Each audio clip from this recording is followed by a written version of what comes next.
And we're live. Welcome to Nurturing Our Nature, here with Daniel and Renee. Today we'll be talking about music. Ha cha cha Music. cha. A little chicka chicka chica. A little scoop. A little scoopity boop bap ba. A little boots and cats and boots Scoop and cats. better. A little scat man.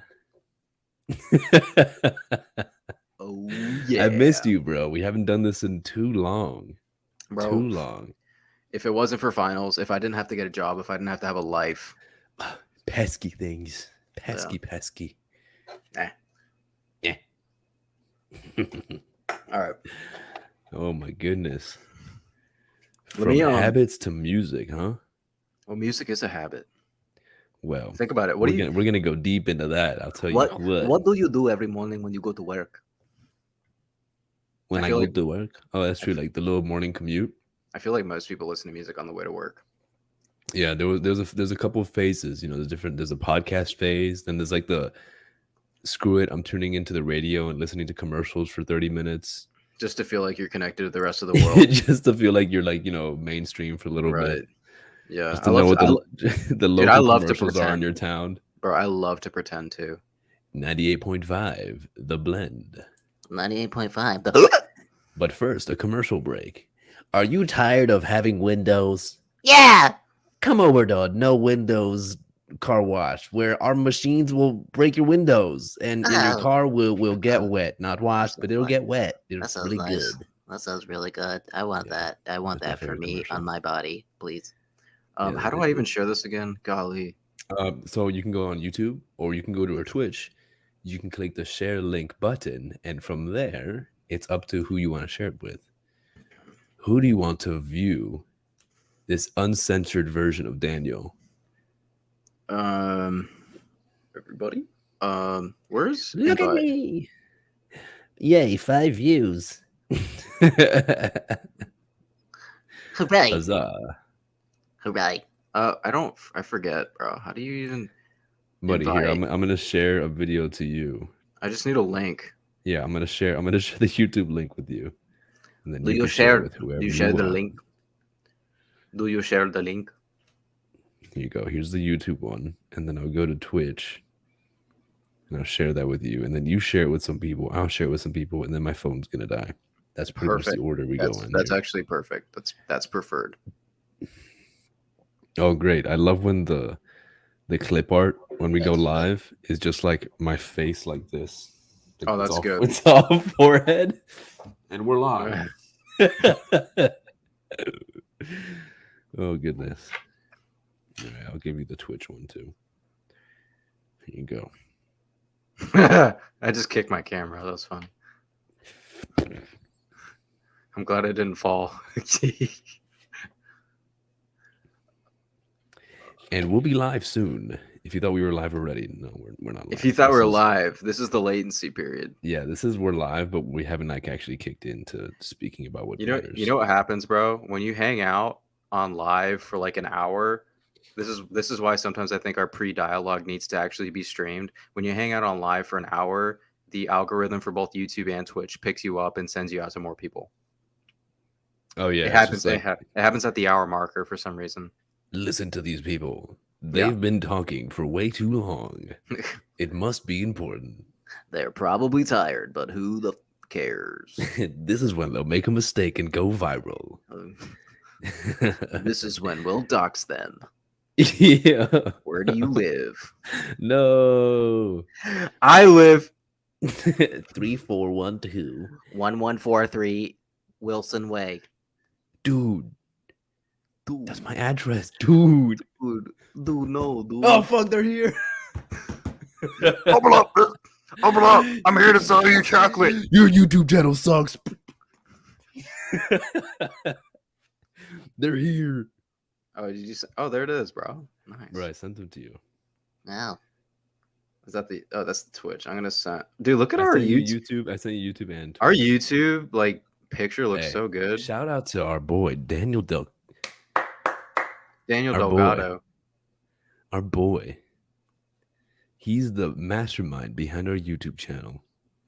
I'm Nah. simply the ugly face that Oh, tricks the God. algorithm. that Jeez, tricks the bro. algorithm into thinking it's a chicken. People like pet videos. My face. Should I invite? Should I invite my family? Hey, listen. Why not, bro? You can do whatever you like. I'm just gonna do it. Oh gosh. All right. Should I send it to We're live, the piano teacher I'm about to see for the first time on Wednesday? dude. Absolutely, send it to everybody. He's like, music's good for the soul. I'm like, yeah, well, check out this podcast where we talk about music and how it's good for your brain. Speaking of which, when we do start our podcast in about a couple minutes, would you like to dive into music therapy? I'm down. Me too. I'm down. Almost as if we prepared it. Cool. I'm gonna put my Almost. phone to charge. I'll be back. I'm gonna invite. Well, you better hurry, bro. I'm gonna invite my roommates. They're gonna be on here shortly. You can invite whoever you like.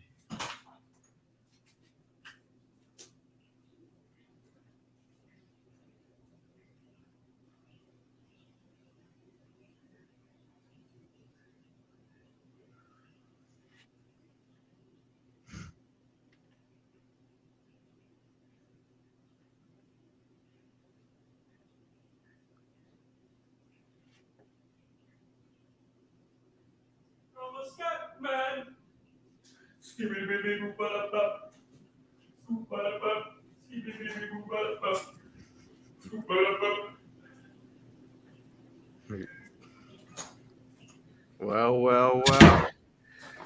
Wow. You know what? Dude, I did that so loud and I was like a whole room away that when I came in here, I could hear it on my phone. Like, yo, turn down your volume, homie. You were loud, bro. Holy shit. was that loud? Dude, I was in like a whole nother room screaming. Yeah. Like it sounded like I was here screaming. Oh my god. Yeah. That's pretty Is good. it okay now? Is it okay? That was better. Like, I would Golly, when normally you came back, scream. dude, when you came back, it was like,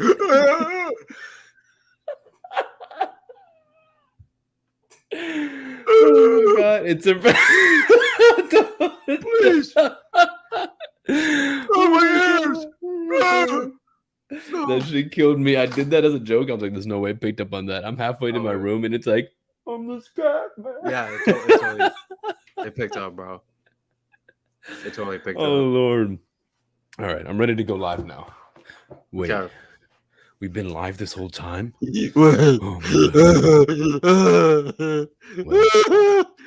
There goes any sense of professionalism. Hello. Welcome to Nurturing Our Nature. I have to be professional all day. I know. This is when we get to let loose a little bit. Thank God for that. Hey, that's why we do this, you know. That's really why we do this. Yeah. We have fun, we be ourselves, you know, and I appreciate it. It gives me energy to let loose a little bit. And most importantly, learn a lot. Very grateful for that. Do you mind sharing with me the name and authors of the article that you'd like to discuss today? That way our readers, listeners, viewers, streamers, gamers can join us. Educators, students, Yes. friends, family, the general population, your mom, your dad, your sister, everybody. Hey, yeah. Exactly. Okay, so the article it's basically an overview of music therapy and how it applies to our life. And this article is titled Music Therapy and Neuroscience, Opportunity and Challenges. And this is by Julian O'Kelly. So this is a position paper that Julian O'Kelly wrote. Basically, it gives us a little dive into how music therapy works, some of the neuroscience behind it, excuse me, and some of the relative literature. So it's nice because this article kind of pointed me to the direction of other articles. So what I did was pick out some of the author names within this article, and I just kept going with it and just kept diving deeper and deeper into the music therapy literature. And some of it is a more psychological type of take on it, and the others are a little bit more neuroscientific, kind of looking into some of what happens in terms of neurochemicals in the brain, which is really cool. So again, that was Summary of Music Therapy and Neuroscience, Opportunities and Challenges. Julian O'Kelly, thank you so much for contributing to the body of literature regarding music and music therapy. Absolutely. Thank you for that, because it helps us better ourselves in ways that, whether you intended to or not, we are grateful. Right. And who would have thunk? Who would have thunk, bro? Literature and scientific evidence coming out on a topic such as listening to music. And I think one of the topics that they talk about, this was specifically the authors Chandra and Levitin, they go into how music evolutionarily doesn't have a direct survival benefit associated with it. Like music itself, we have circuitry for enjoyment of music. But think about it, like we don't need music to survive. Music itself doesn't like help us gather food. Music doesn't help us reproduce. Music, biologically speaking, isn't like necessary for survival, yet it's something that we as human beings hang on to so deeply, which I think is a huge, like it's a huge sticking point. It's like, why has like every culture across like all humans, like in every region of the world, has some form of their own music that they make. So what is it that's kept music around for so long if it doesn't necessarily have any biological necessity for survival? Like, you ever thought about that? Yeah, you want to know what I think? I do want to know what you thought. Well, I think that music actually plays a role in our society because it is a language that taps into our brain chemistry. It taps into what we are as a social species, our hardwiring for communication with one another, and our ability to express emotion versus showing it physically might be like in dance form, but music is like the auditory compilation of emotion. And because we're so hardwired to having receptors that are meant to pick up on the nuances of how people talk, how people behave, music is the amalgamation of these conductors and musicians pouring their emotion into each note, coordinating it in a way to draw out the sensation of the emotion that they are trying to achieve in their listeners. And you're right, it might not have a evolutionary goal, but our evolution has made music a part of who we are as a species. I think that's amazing what you were just saying.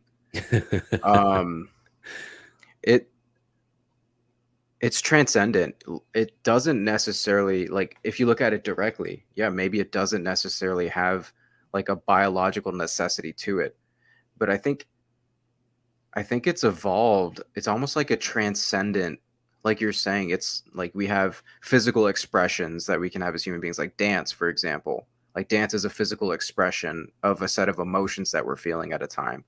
So music is very interesting. And, you know, I think it's transcendent in that it brings together all these different people that can actually come together, and they're not fighting. Like there's total peace when you're making music. Think about it. Like you can't be fighting with the person next to you if you're making music with that person. So it's almost like you transcend the human condition of being in constant conflict and you unite with that person next to you. And everybody's playing different instruments. Think about it. Or if you're in a chorus, everybody's got a different voice and you're all coming together to transcend this almost like earthly realm. So music in a sense is like a higher expression of being a human being because it transcends all the conflict that we're constantly in. It almost transcends individuality to where you become one with that group of people that's next to you. If you think about it that way, it's like if everybody is playing a different instrument and we're all different and we're all unique, it's like the perfect expression of everybody's unique individuality coming together to then become one in this one performance, this one piece of music that everybody who's different is coming together to make. And it's very transcendent. So maybe not directly biologically necessary, but something that transcends the human condition in a sense. So it speaks to what we're capable of as human beings. And that is like, that's huge. We're capable of so much. And it's almost like it's just like a little window, a little point of peace and time that we're able to experience when we're all coming together to express music. So it I don't think it's biologically necessary, but I do think that it is necessary for us to transcend. And I think that's the aim. The aim is ultimately to go up. We don't want to go to our baser selves, the baser animalistic instincts of conflict and always having to be arguing with the person next to you, always trying to get your piece and all that stuff. You don't need all that because, realistically, if you look at like what humans are capable of and you look at the best qualities of humans, I truly believe this. We're able to transcend conflict. I think we can do that as a species, but we have to all collectively get to that point. And that's something that music represents. So that's like a holy poopy. I went very philosophical on that, but No, absolutely. And I think whether you're playing by yourself or you're playing as a part of a band, there is a harmony that happens. Now, obviously, the definition of harmony is more than one person, but when it's one person, it's a harmony of this person's emotion, spirit, talent, practice, all coming together to create this music, this collection of notes that forms this beautiful song that can even change depending on who's playing it and the inflection that they put onto each note. And as you said, when you're playing in a group of people, there's a harmony, there's a teamwork that has to exist in order to achieve the desired outcome of the song. In fact, from what I've seen, neurologically speaking, music is supposed to sound a certain way, not just because the conductor or the person writing it has formed the notes in such pattern, but also it's patterns themselves that cause our brain to react to the music in a certain way. The music that follows a pattern and that we can have this sense of anticipation and satisfaction when the music hits these bobs and weaves, as ebbs and flow of the song. It allows our mind to get in tune with it and actually achieve a measurable wavelength that is seen in people hearing music. And that wavelength can actually be interrupted when the musicians or the music piece itself has odd patterns or maybe in frequencies in the execution of the notes that disrupt the pattern that is expected by the listener.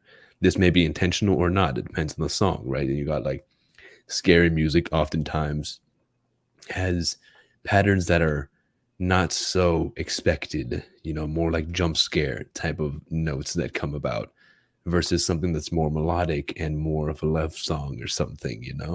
It's much easier going and satisfying to listen to. Each of those musical pieces created will occur a different brainwave in the listener. And just going off of what you were saying and kind of justifying it as harmony when what you were explaining when it came to our ability to join together through music, it's not just the benefit that you see in the playing and the execution of the music, but also what we see in the listener. It's a beautiful harmony of the intention of the player and the perception of the listener. And when they are both working in harmony, you achieve this harmony that is not only experienced in the conductor and the players, but also in the audience. It's very interesting. All together, this room of people could just be, as you said, transcended and flow on this musical boat ride up and up and up. And it's something that is really hard not to get philosophical about when you talk about it. Dude, I'm it's sure there easy to get philosophical with music, man. I'm sure there is a math to it. Yeah. I'm sure there is a science of numbers At to music theory, music. I failed it. Yeah, it was hard. Absolutely. I have no doubt that there's a hard working science that tries its best to calculate music. But what it's calculating to, what it's synchronizing to at the end of the day are the notes that we humans perceived to have a certain order. And that's what chord progressions are written. Dude, like think about this, bro. Okay. Music theory basically at its core was basically started by Bach. Okay. Shout out to Bach. Shout out to Mr. Bach. Shout out. So 4-part writing, basically, like the premise of it is that you have certain chords that occur in a certain order, and those chords create a flow that is desirable to the listener. Okay. And the most common one is 1-5. No, it's 1-4-5-1. Okay, that's like the most common chord progression. And when you hear 1-4-5-1, what do you hear? That's like a little bit of a buildup, a little bit of a tension at the 4, at the 5. It's the climax, and then we're back to 1, where we're familiar and happy again.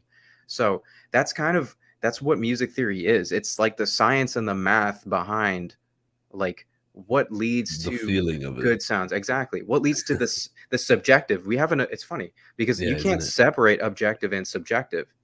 This is one of those instances where the subjective human experience is actually being measured by objective measures, which is different pitches that are separated by certain distances, which is what makes up chords. So different pitches, you put these pitches together and you get chords.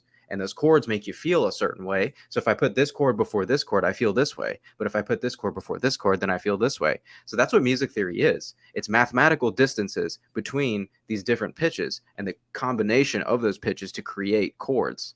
So it's huge. But I'll tell you what does music represent philosophically, brother? Dude, this is what gets me. This is why music is philosophically sound, okay? And this was a huge thing that stuck with me, which is life is better when you're on the upward climb, when you are on the hill towards that plateau, because life kind of sucks when you hit the top and you've reached the pinnacle and you look down, you're like, I've done it. I did it.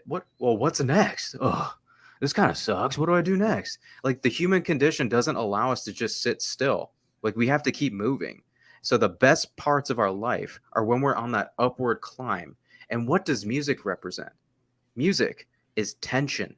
What makes musical pieces desirable is those moments when you have that it's like, oh, this chord, it's making me feel a little uneasy. When is this chord going to resolve? And the chord just builds up. What do you get in like EDM? You get built up. Do do do do do do do do do. It's tension, repetition. It builds up. And what does that cause us to do? We get the tension. We're starting to feel it. You can feel the rhythm start to pick up. You can feel those notes repeat over and over again, and you're waiting to return back to home base. And that's very much like life. You want to return back, but then once you get to that point, you're like, this kind of sucks. I You kind of want to crave be the back in climb that again. tension. Yeah, exactly. So it's very parallel to life. It's like music and our enjoyment of the experience of music parallels life in so many different ways. We love those build-ups, and then we love when there's like that breakdown or that moment when it's just like, did you hear the beat drop? Ooh, boom, boom, boom. You know what I'm saying? Like, that's EDM, or you can get it in metal, when metal has those moments when you know there's going to be a huge breakdown, or you can get other pieces when there's a huge buildup of tension, like jazz, for example. Jazz. I was literally It's just like, about to say jazz, man. jazz does it so good. There's like so many Jazz is the dissonant chords. craziest version of expect the unexpected, you know, when it comes to Right. music. And I think that's why the actual artists behind jazz, like, I have so much, especially when you see them live, you're like, what? Like, it's literally the bass and the drummer, like, one at a time, even sometimes, just holding the whole band together, and everyone else is just and then, Right. and then eventually they just find this point, whether it's rehearsed or not. Many times it's just intuition amongst the band members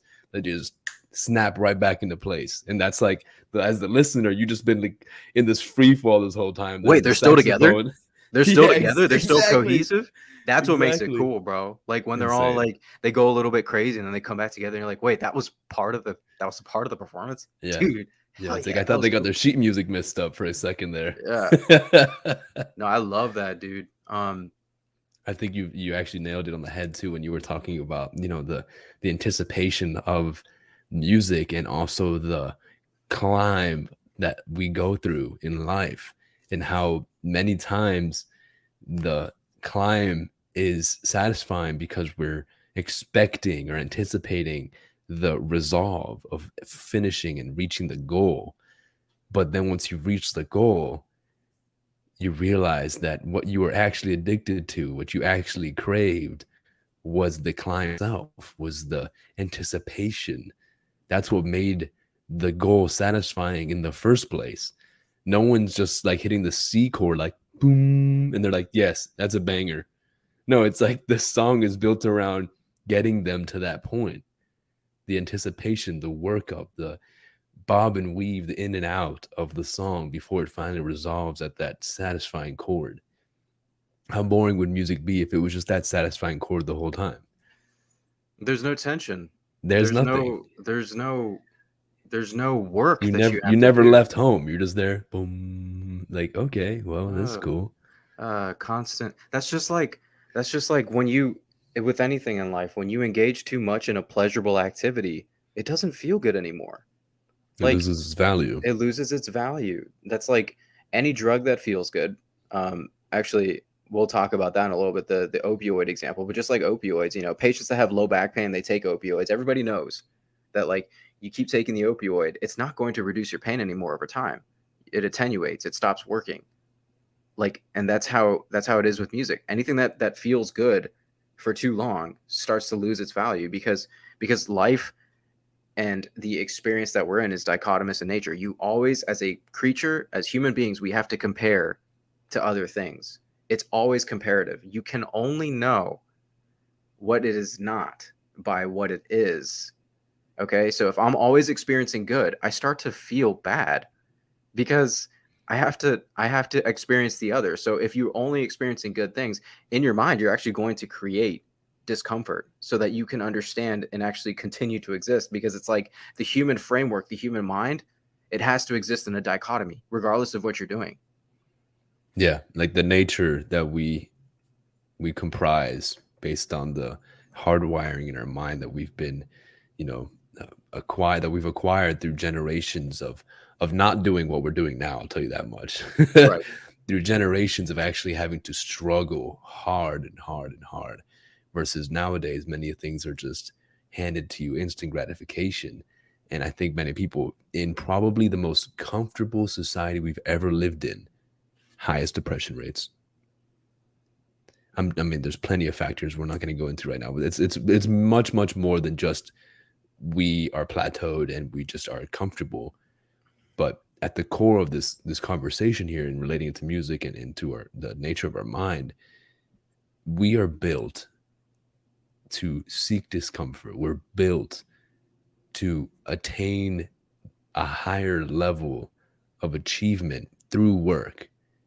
And whether you learn this the hard way or learn this via advice, you're going to experience it one way or another. When you have been plateaued in a comfort zone for much too long, you will eventually begin to crawl in your own skin.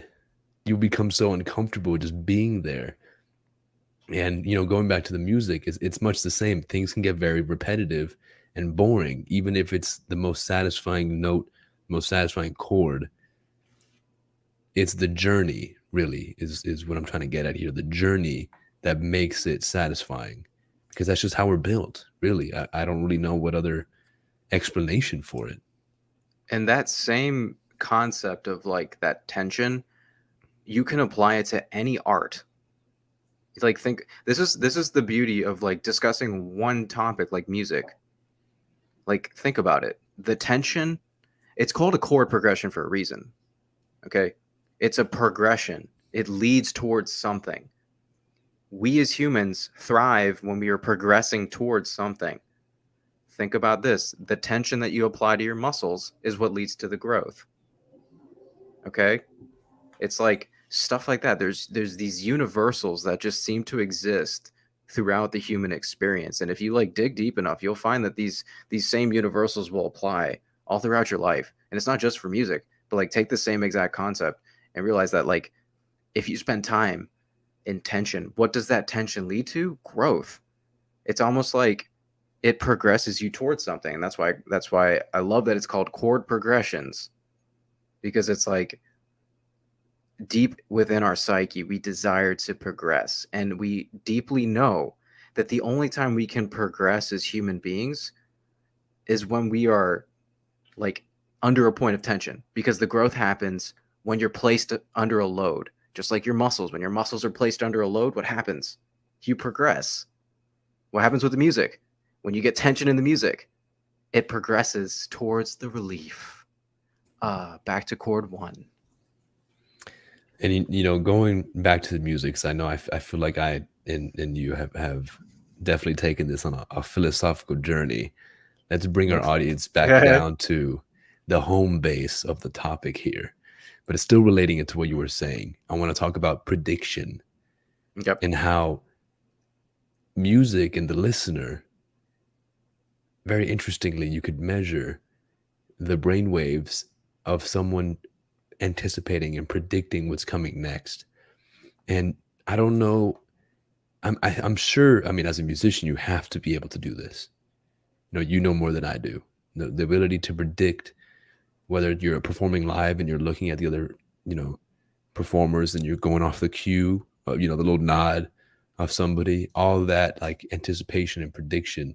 Like we're wired for that. We're wired to predict. We're much better at anticipating where something's going and calculating that point in the future versus being able to hit it exactly where it is, versus like our reflexes. I mean, Right. we've got good reflexes nonetheless, but day to day, we're much better at predicting and preparing for something than we are at, reflectively just hitting that note or hitting that behavior.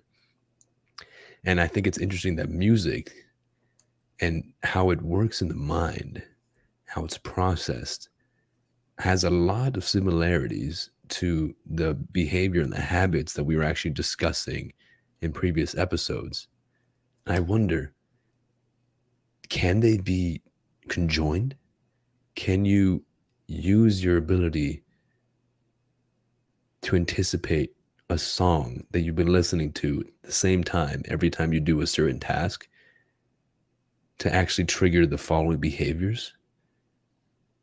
Can you know what I mean? Yeah. So that's crazy. You're tying together our last set of, man, if somebody listens to our podcast and they see that we're drawing links between our last series and this series, they're gonna have their minds blown right now.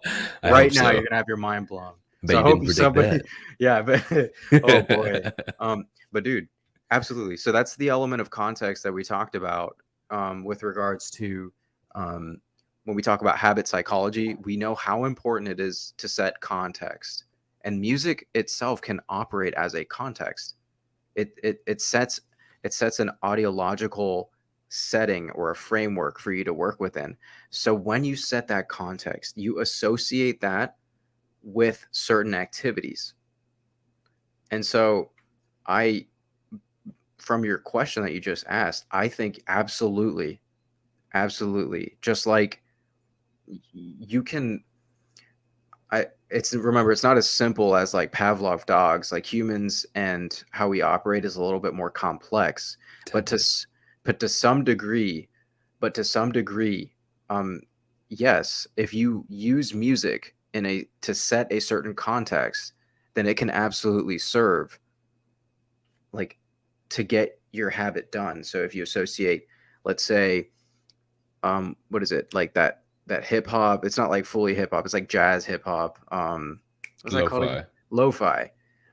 If you associate lo-fi with like productivity, and let's say every time you're about to sit down to type a paper, you play lo-fi in the background at like 25% volume, and you consistently do that, and it's almost measurable because you know it's the same volume, and let's say it's even the same like lo-fi like hour-long station, and you play that every single time at that 25% volume in the same room with the same lights, with the same smells in your room. Let's say you put on like a little aromatherapy thing. Yeah, really control that environment.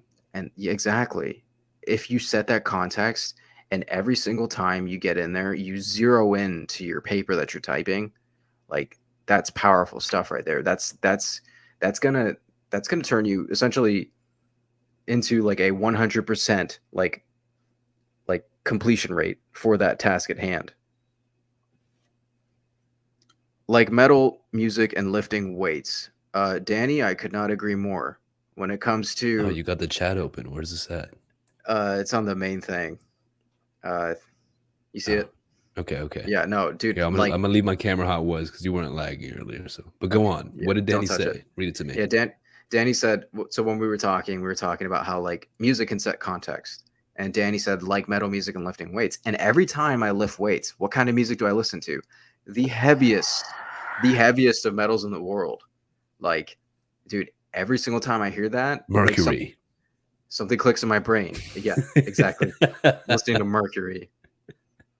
Um, but it absolutely primes my brain for just like very intense workouts. I can feel my heart rate increasing like just by listening to it on the way to the gym in my car. And then I combine that with the actual experience of the car ride, drinking pre-workout, and then like having my gym clothing on, putting on a certain pair of shoes every time I exercise.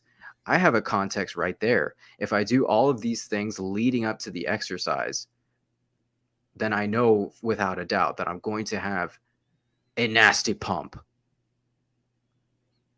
Yeah, no, I think that's a perfect example, which I know you, and I know you've definitely incorporated that into your workout routine. There's no doubt in my mind that that's what's blasting in your car on the way there, and in your headphones when you're doing the lifts.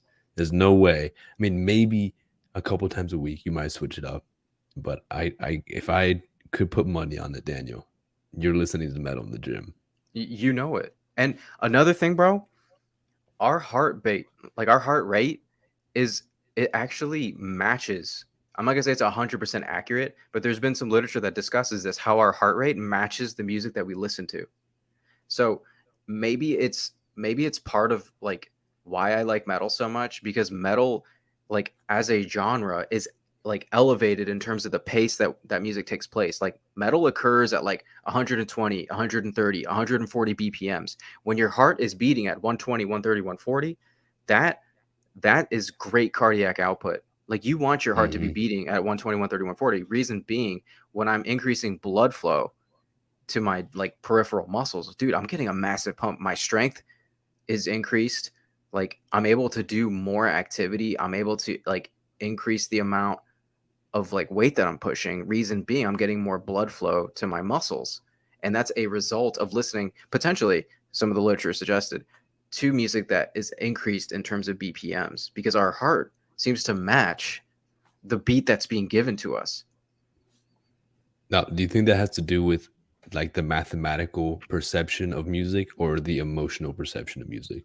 I guess like we were talking about before, that's kind of one and the same, right? Like the mathematical distance of the melodic notes that you were mentioning, the beat at which it's played, the rhythm, right? The beats per minute, quite literally. I'm sure that all plays a role in a science, but how we interpret it, it's got to be emotional, right? Like that is that why you're getting hyped up? Like there's no way you're sitting there. I mean, maybe you are because I think you've listened to metal enough to probably break it down in every perspective possible. But I doubt you're listening to that and you're like, "Oh yeah, this is a good BPM. Like I'm so hyped right now." you No, know? No, it's like it emotionally is just like drawing you into the I don't want to say the anger and stereotype metal music as being angry, but the energy of the song, the power behind it, and it's all because of the melody, the beats per minute, the progression, the chord progression, all that plays a role into just deriving this emotion from you. And because you repetitively correlated that with the behavior of gym, I would say that the music itself has become intertwined with that habit, with your pre workout, with your drive there. All those things have become your workout routine. And I know you're not unconscious, like we talked about habits being an automatic, unconscious behavior. I know you're not unconscious in the gym, but I guarantee you, when you get in the car and you like, before you even drive anywhere, you probably already have your phone in your right hand and you've got the music app open before you even like thought about what song you're going to play. Right. That's why. It's just that part is automatic. Like your brain knows, like, it's time. Bring the metal. Well, that's what I listen to. EDM. You're listening to BPM. It's it it's very subjective, I would say. Because funny enough, I think when I was younger, metal was such a You such old a man. yeah, no. Yeah, Friday, really gonna be an old man. But Go on. the experience of metal to me was such a familiar sound. I could actually fall asleep to that, like on car rides and stuff with like really heavy metal. And it's almost Yo. because the experience of metal is so subjective, it becomes emotionally comfortable for me to the point where like I could even use it to fall asleep because I've listened to so much metal in my life. So it's like it's almost like you have the option when you're participating in your daily habits, whether it's listening to music or whatever, to tune into what emotion would you like to derive from this? What emotional meaning would you like to assign to this music that you're listening to? Some music I would say lends itself towards certain emotions, metal being raw power, potentially anger, or listening to jazz, that would be something that lends itself more to sitting back, having a cigar, hanging with the boys. Like, Mm. yeah, like like Got my music, whiskey on the rocks. exactly. Ding, ding, ding, Like ding. different music lends itself more easily to certain emotions, I would say. But like I said, the human experience is such a subjective one. And so the meaning that you assign to what it is that you're listening to, and this is across all the literature that I heard, like even the one that was they're injecting naloxone into patients, like even that one, it was like, well, still like 70% of people um, listen to this music, and while 30% of them felt very sad with this piece, 70% of them were very happy. So it's like there's always going to be a deviation. Yeah, and that's something that I want to break into. I'm so excited for this season of our podcast, dude. Yeah. The research on music therapy certainly is not near the finish line. There's still a lot for us to interpret openly, and there's still a lot of research that has more to be done. But I'm so excited because it seems like researchers are fully taking advantage of the technological advancements in diagnostic medicine that we have today to not just take a survey. We're not just making someone listen to jazz and then be like, you like jazz? How'd that make you feel? We're actually putting these, you know, EEGs on them. We're putting, what was the other one that we saw? fMRIs, more. fMRIs, Yeah. exactly. And the one you just mentioned about, like, they're literally injecting these people in order to almost, that was the one with they were like dampening, right? The dopamine Yeah. receptors. It's the opioid receptor. I can talk about that study for a little bit too if you want. It's Yeah, please. I mean, that's exactly what I'm excited to hear. yeah. Um, so that study is really cool. It was done by Avram and Goldstein, and they're out of Stanford University. Basically, they're trying to measure, first off, the phenomenon of thrills. Okay, so when you listen to music, a piece that really like moves you, subjectively speaking, a lot of people report getting like a sensation of like chills going down the spine or like in the back of the neck area or like on the shoulders. People like, or even people who experience tears or like just like this Goosebumps. this goosebumps, shuddering. So that's what they're trying to measure, but more objectively, not just through like, did you hear this piece and feel chills? Yes or no? Like, no, it went a little bit deeper. So what they did to measure chills, first off, they hypothesized, that chills are mediated by the endogenous opioid system. And the opioids are essentially responsible for dampening overall neuronal activity in the body. And that's why you can give opioids to low back pain patients and they'll experience less pain because it actually dampens neuronal activity. So overall, you get a more sedated type of feeling. So that's what that does. So they injected 249 participants. This was no small study out of Stanford, mind you. Like a lot of the studies I looked at had 13 participants. The study had 249 participants. Huge for like a preliminary, like this is groundbreaking research. So it was a double-blind study. So some of the participants were injected with saline solution. That's basically just salt water, and the other set of participants were injected with naloxone, which is an opioid receptor antagonist, meaning that when it binds to opioid receptors, it prevents the action of the opioid system. So what that means is if these individuals listen to music and music is truly mediated by the opioid system, it's since it was hypothesized that those chills are caused by opioids binding to opioid receptors. Essentially what that means is if you block the opioids and they no longer experience those chills, guess what? We can somewhat prove, Right. not prove, but we can Rule out. suggest. Right. We can suggest that in some part there is some neurochemical response mediated by the opioid system to music. So and the other thing that was interesting, these individuals picked music of their own choice that made them feel those chills. So it was like they tried to make it like tapered to that person, which was The really cool. strongest possible musical stimuli Exactly. per So person. what was found is you can't fully rule it out, but we can say that in some part the opioid system does play a role in the experience of music and the mediation of the chills when you listen to a piece of music that moves you, that makes you feel very emotional. Because 30% of the individuals who were injected with that naloxone responded, I listened to this piece and I no longer felt emotionally moved. I no longer felt those chills. I no longer felt that like deep sensation that I felt before when I listened to this piece because they were injected with an opioid antagonist. So essentially that to some degree suggests that yes, when you listen to pieces that move you, pieces that are very like important to you emotionally, that would be potentially mediated by our endogenous opioid system. So that was that study. Which makes me wonder, the remaining 70% that still felt the thrill or the chill of the song while being injected with this opioid dampening drug, what then is the reason for their emotional response?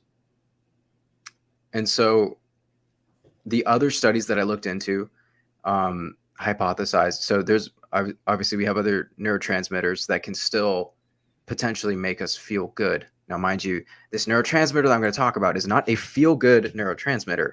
It is a transmitter that is responsible for motivation and drive. That is what the latest research says. It is a buzzword when I throw out the term dopamine now, because like pop science has now picked up on dopamine, which used to not be a pop science term, but now is actually it's picking up traction in like the mainstream. So dopamine is not, to inform the public, dopamine is not a feel-good chemical. It is a chemical that is responsible for motivation and drive. Okay. But don't I get dopamine when I eat food and when I have intercourse? So it's feel good, right? No, Like that's what it no, means. it's what leads you to participate in those activities. Oh, Mate. because those things are what keep us alive and what move our generations across time. Right. Correct. So we do perceive it as feel good, but as you said, it is not a feel good chemical. It is something that has been engineered by our bodies, our nature, our nurture, right? To drive us to these behaviors. Please go on. How did the music and dopamine interact? Okay. So there was another study that I looked into by Menon and Levitin, a smaller sample size with an N value of 13. So they had 13 participants. Basically, they were looking at the different regions that experienced more cerebral perfusion. So that was done with fMRI imaging is cool because what fMRI imaging does is detects the amount of blood flow to each region of the brain. Okay. EEG measures the brain waves in each different region of the brain, and you can usually set up golly, I wish I got you to hang out with me when I had the freaking cap, but it's got like 12 different electrodes that you can set up that We're tells gonna you end up buying one, but oh please go on. for funsies, dude. So that's how they're different. Like EEG measures the brain waves in each region of the brain, so you can see activity that way. It's more immediate, but fMRI imaging is much more useful for detecting changes over time. So the cortical perfusion of each different like brain region. So what was found in this study basically suggested that when you listen to music, you get an increase in cerebral perfusion to the NAC, which is the nucleus accumbens, and the VTA, which is the ventral tegmental area. These are all part of our mesolimbic system. The mesolimbic system is your reward system. So it's the system that is responsible for your motivation and drive to do certain things. So this study suggests essentially that when listening to music, you are actually motivated to participate in that activity. It's like there's something that's saying that this is a necessary activity for us, because the brain regions associated with motivation and drive, they're experiencing a significant increase in blood flow during the actual activity of listening to music, and it motivates you to continue doing that activity. There I were wonder other if this was what drives us to sing in our car or in the shower, because we want to like contribute to the music that we're listening to. dude, listen to this, bro. Okay. You just got me on something else. Okay, so when they give Parkinson's patients L-Dopa, which is essentially it's a precursor for dopamine, there has been many instances, and this was talked about in the literature too, many instances of these people taking the L-Dopa, a dopamine precursor, and impulsively singing. Like they're given this dopamine precursor and automatically they start singing. So yes, to what you just said. Wow, incredible. I didn't expect that. I didn't expect they sang without stimuli, without music playing. Without the music playing, they just literally they gave them Wow. L-Dopa, a dopamine precursor, and they started impulsively singing. Wow. That's beyond what I expected. Yeah. So L-Dopa and just for those of you that don't know, L-Dopa is what we give to Parkinson's patients. They have an issue in their basal ganglia, basically where the substantia nigra is no longer allowing the brain to produce enough dopamine to go to basically the muscles to allow for smooth motor pursuits and smooth motor movement. So we give them that dopamine precursor. But a side effect is the thing that I just said. They break out into singing. Oh, it's 8:34. That was quick. I honestly want to stop there. That's like the cliffhanger. Yeah. You're gonna leave everyone anticipating the next drop. And I can on talk. Friday.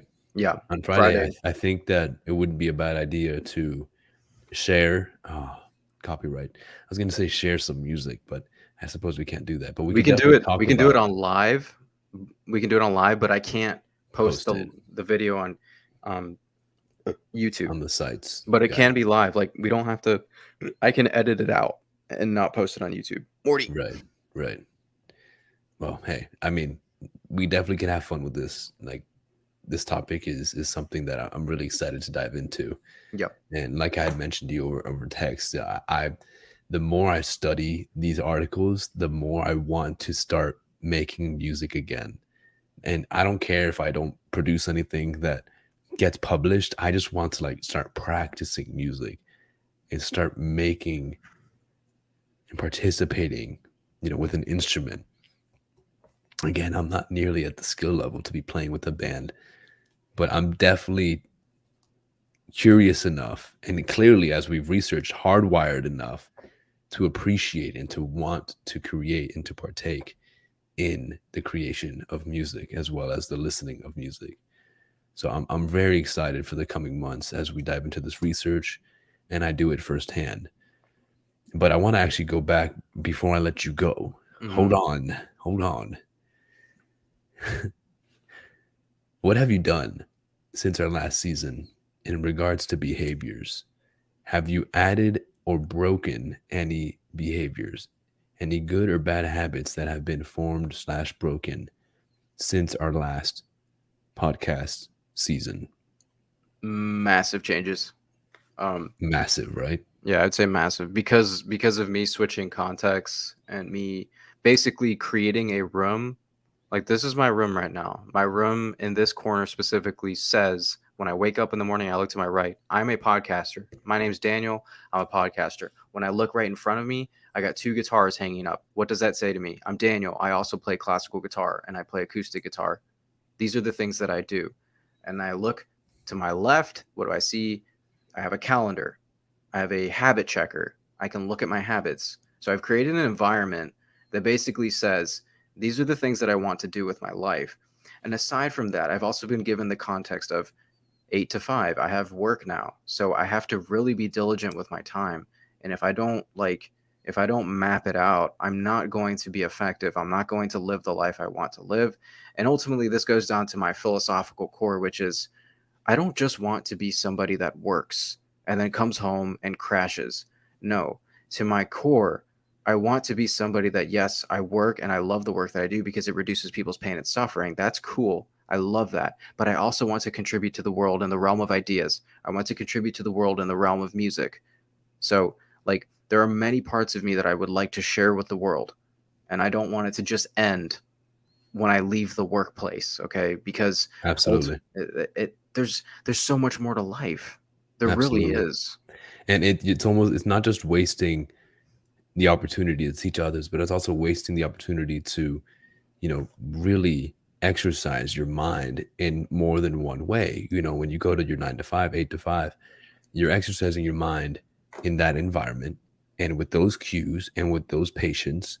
And like you said, it's great that no one's taking away from you the work that you're doing and the good that you're bringing to those patients.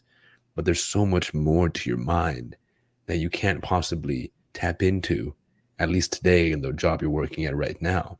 Maybe one day you'll have a job where you're doing this and you also incorporated music therapy, and then you somehow do a podcast with your patients. Unlikely, right? Yeah. But you get my point. Like, there's so many facets to your mind that when you are able to take advantage and exercise all of them in a day, in a week, in a month, you get so much more satisfaction from this life we have. And I think the sooner people recognize that, the more fulfilling they're able to feel despite whatever job or whatever chapter of their life they're at, whether they're on the climb for the first time in their life or they've plateaued and they're retired and they're looking to climb in a different direction now. Either way, it's all just a matter of what you do at that time. And I love what you've done with your room. I love that. I think that's fantastic. Really, really. I mean, my habits that I've incorporated are much less, because I feel like I've had the little, like, my planner and such is on my phone, and which probably isn't the best thing because the phone is something you want to stay off of. But Mhm. I have incorporated physical therapy every morning and every night. That's something that I've known about physical therapy for a very long time. I'm talking to a future physical therapist right now, and